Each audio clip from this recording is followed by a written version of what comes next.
नमस्कार, हम अभी पटना में हैं और बता दें कि मेरे साथ आज बातचीत करने के लिए राष्ट्रीय ओबीसी मोर्चा के प्रदेश अध्यक्ष हैं अनिरुद्ध गुप्ता जी।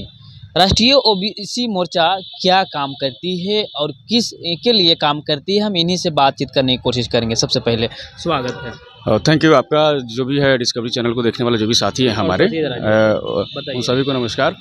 सर्वप्रथम तो यह है कि राष्ट्रीय ओबीसी मोर्चा बिहार जो है ओबीसी वर्ग के हक हकूक़ और न्याय और संवैधानिक अधिकारों की लड़ाई को लड़ती है। और हम सभी लोग अपने समाज के जो शोषित वंचित समाज के जो लोग हैं उनके संवैधानिक, न्यायिक और राजनीतिक लड़ाई को हम लोग लड़ते हैं और बहुत मजबूती के साथ में हम लोग ज़मीनी स्तर पर अपने समाज की हक की आवाज़ को हम लोग बुलंद करते हैं। क्या मतलब और भी क्या क्या ज़रूरतें पूरा करते हैं जो ओबीसी मोर्चा की बहुत सारी ज़रूरी है।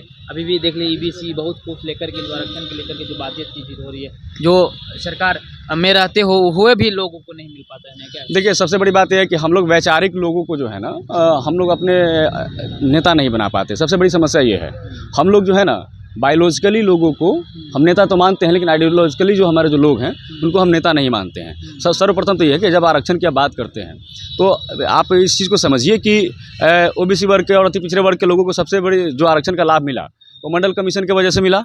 कर्पूरी ठाकुर जी सर्वप्रथम आरक्षण का लाभ देने का काम किया।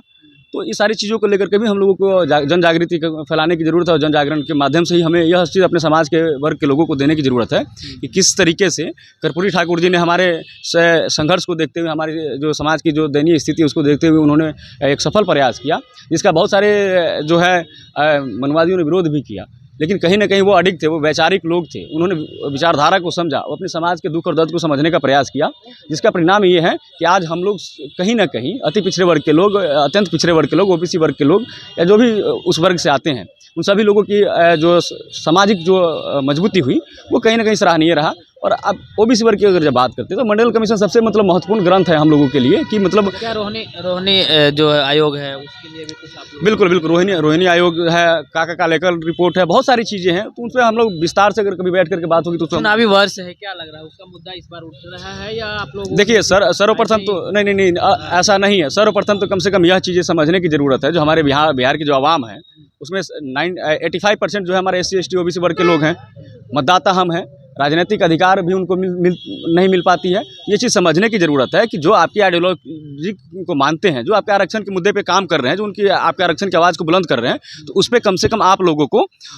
संघर्ष करते हुए उनके साथ बने रहने की ज़रूरत है।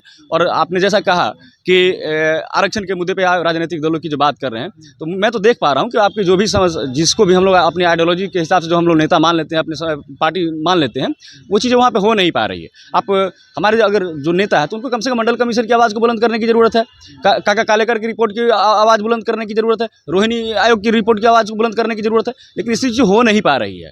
सर्वप्रथम तो कम से कम ये है, जो बैकवर्ड कम्युनिटी के जो लीडर्स हैं, जो अपने आप को मठाधीश समझते हैं, नेता समझते हैं अपने आप को, हम लोग मानते भी हैं, लेकिन क्या उससे क्या जब तक ये आरक्षण की जो मुद्दे हैं वो लागू नहीं हो पाएगी, तो क्या लगता है आपको अति पिछड़े, अत्यंत पिछड़े वर्ग के लोगों को आरक्षण का लाभ मिल पाएगा और वो ज़मीनी स्तर पर मजबूत हो पाएंगे? ये सारी चीज़ें हैं। वो पत्रकार पे हमला करते हैं, कैसे देखते हैं? देखिए, ये जो राजनीतिक जो लोग हैं, सबसे पहली बात तो ये है कि पत्रकार जो हैं, हमारे जितने भी यूट्यूबर बंधु हैं जो पत्रकारिता करते हैं, उन पर इस तरीके की जो हमला हुआ है वह घृणित है।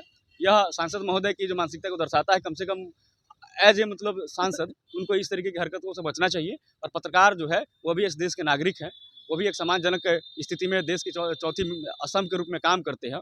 और निष्पक्ष होकर के अगर वो आपकी आवाज़ और आपके हक हकूक़ की बात को बुलंद करते हैं, तो कम से कम उन पर इस तरीके का हमला वो निंदनीय है, उसकी हम लोग निंदा भी करते हैं। ओबीसी मोर्चा से कोई जुड़ना चाहे तो और भी लोग तो कैसे जुड़ सकते हैं? देखिए, राष्ट्रीय ओबीसी मोर्चा का बहुत सारे सोशल मीडिया हैंडल्स है, ट्विटर्स है, फेसबुक हैं, वहाँ से भी जुड़ सकते हैं।